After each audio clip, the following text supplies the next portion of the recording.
Hi friends, ಆಹಾರ ವಾಹಿನಿ ಚಾನಲ್ಗೆ ಸ್ವಾಗತ.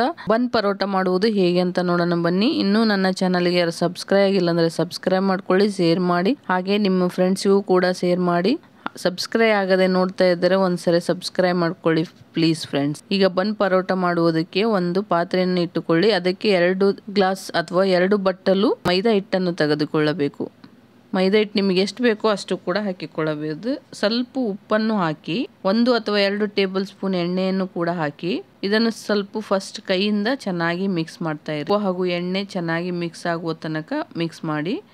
ಹಾಗೆ ನೋಡಿ ಸ್ವಲ್ಪ ನೀರನ್ನು ಹಾಕುತ್ತಾ ಮೈದಾ ಹಿಟ್ಟನ್ನು ಚೆನ್ನಾಗಿ ಮಿಕ್ಸ್ ಮಾಡ್ತಾ ಇರಬೇಕು. ಜಾಸ್ತಿ ನೀರು ಹಾಕ್ಕೊಂಡು ಒಂದೇ ಟೈಮ್ ನೀರು ಹಾಕಕ್ಕೆ ಹೋಗಬೇಡಿ. ಈ ಥರದಲ್ಲಿ ಚೆನ್ನಾಗಿ ಮಿಕ್ಸ್ ಮಾಡಿ. ಎಲ್ಲ ಹಿಟ್ಟು ಇದು ಹೆಂಗಂದರೆ ಚಪಾತಿ ಹಿಟ್ಟಿನಕ್ಕೂ ಸ್ವಲ್ಪ ಸ್ಮೂತಾಗಿ ಬರಬೇಕು. ಹಾರ್ಡಾಗಿ ಬಂದರೆ ಪರೋಟ ಚೆನ್ನಾಗಾಗಲ್ಲ. ಈ ಬನ್ ಪರೋಟ ತುಂಬಾ ಸ್ಮೂತ್ ಆಗಿ ನಿಮಗೆ ಕ್ರಿಸ್ಪಿಯಾಗಿ ಕೂಡ ಬೇಯಿಸ್ಕೋಬೋದು. ಸೇಮ್ ಹೋಟೆಲ್ ಥರದಲ್ಲೇ ಇರುತ್ತೆ. ಈ ಥರದಲ್ಲಿ ಟ್ರೈ ಮಾಡಿ. ಅದಕ್ಕೋಸ್ಕರ ಈ ಥರದಲ್ಲಿ ಹಿಟ್ಟು ನಾದಿಟ್ಟುಕೊಳ್ಳಿ. ಇದಕ್ಕೆ 1 ಟೇಬಲ್ ಸ್ಪೂನ್ ಎಣ್ಣೆಯನ್ನು ಹಾಕಿ 1 ನಿಮಿಷ ಚೆನ್ನಾಗಿ ನಾದಿಕೊಳ್ಳಿ. ನೀವೆಷ್ಟು ಚೆನ್ನಾಗಿ ಮಿಕ್ಸ್ ಮಾಡ್ತೀರೋ ಅಷ್ಟು ಚೆನ್ನಾಗಿ ಪರೋಟ ಚೆನ್ನಾಗಿ ಬರುತ್ತೆ.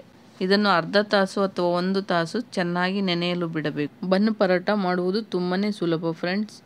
ಇದು ತುಂಬಾ ಟೇಸ್ಟಿಯಾಗಿರುತ್ತೆ. ಇದರಲ್ಲಿ ಕುರ್ಮಾ ಕೂಡ ಹಾಕಿಕೊಂಡು ತಿನ್ಬೋದು, ಹಾಗೂ ವೆಜಿಟೇಬಲ್ ಗ್ರೇವಿ ಕೂಡ ತಿನ್ಬೋದು. ಚಟ್ನಿ ಕೂಡ ಚೆನ್ನಾಗಿರುತ್ತೆ.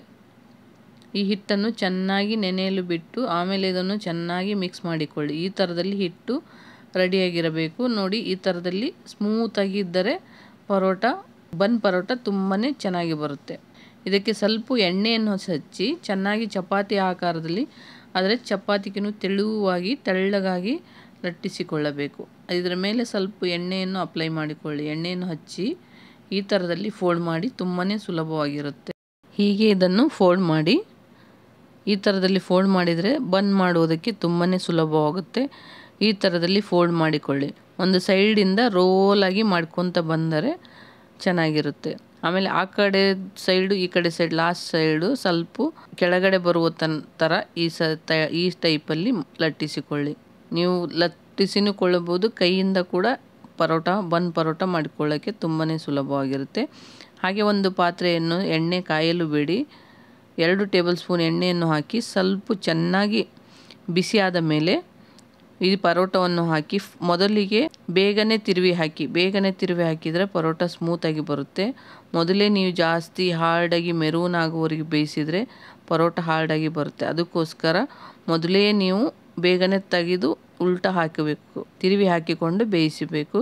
ಇದು ಗೋಲ್ಡನ್ ಬ್ರೌನ್ ಬರುವ ತನಕ ಸಣ್ಣ ಉರಿಯಲ್ಲಿ ಬೇಯಿಸಿದರೆ ಪರೋಟ ತುಂಬ ಕ್ರಿಸ್ಪಿ ಹಾಗೂ ಟೇಸ್ಟಿಯಾಗಿ ಎಮ್ಮಿಯಾಗಿ ಬರುತ್ತೆ ಫ್ರೆಂಡ್ಸ್. ನೋಡಿ, ಇವಾಗ ಬನ್ ಪರೋಟ ರೆಡಿ. ನೀವು ಒಂದ್ಸರಿ ಇದನ್ನು ಟ್ರೈ ಮಾಡಿ, ಹೇಗಿದೆ ಅಂತ ಕಮೆಂಟ್ ಮಾಡಿ ಪ್ಲೀಸ್. ಈ ಬನ್ ಪರೋಟ ಮೇಲೆ ಸಾಂಬಾರ್ ಗ್ರೇವಿ ಹಾಕಿಕೊಂಡು ತಿಂದರೂ ಕೂಡ ತುಂಬಾ ಟೇಸ್ಟಿಯಾಗಿ ಬರುತ್ತೆ. ಮಕ್ಕಳಿಗೂ ಕೂಡ ತುಂಬಾ ಇಷ್ಟ ಆಗುತ್ತೆ. ನೋಡಿ, ಈ ಥರದಲ್ಲಿ ಸ್ಮೂತಾಗಿ ಚೆನ್ನಾಗಿ ಬರುತ್ತೆ, ಗರಿಯಾಗಿ ಬರುತ್ತೆ ಫ್ರೆಂಡ್ಸ್. ತೆಂಗಿನಕಾಯಿ ಚಟ್ನಿಗಂತೂ ಇನ್ನೂ ಸೂಪರ್ ಆಗಿರುತ್ತೆ. ಒಂದು ಸರಿ ನೀವು ಮನೆಯಲ್ಲೇ ಕೂಡ ಈ ಬನ್ ಪರೋಟ ಮಾಡಿಕೊಂಡು ನೋಡಿ. ತುಂಬಾ ಟೇಸ್ಟಿಯಾಗಿ ಇರುತ್ತೆ ಹಾಗೂ ಕ್ರಿಸ್ಪಿಯಾಗಿ ಕೂಡ ಬರುತ್ತೆ. ಈ ಪರೋಟಕ್ಕೆ ತುಂಬಾ ಈಸಿಯಾಗಿದ್ದು ಮೈದಾ ಹಿಟ್ಟು, ಎಣ್ಣೆ ಹಾಗೂ ಉಪ್ಪಿದ್ದರೆ ಸಾಕು ಬನ್ ಪರೋಟ ರೆಡಿಯಾಗುತ್ತೆ. ಹೇಗಿದೆ ಅಂತ ಕಮೆಂಟ್ ಮಾಡಿ. Thank you to all friends.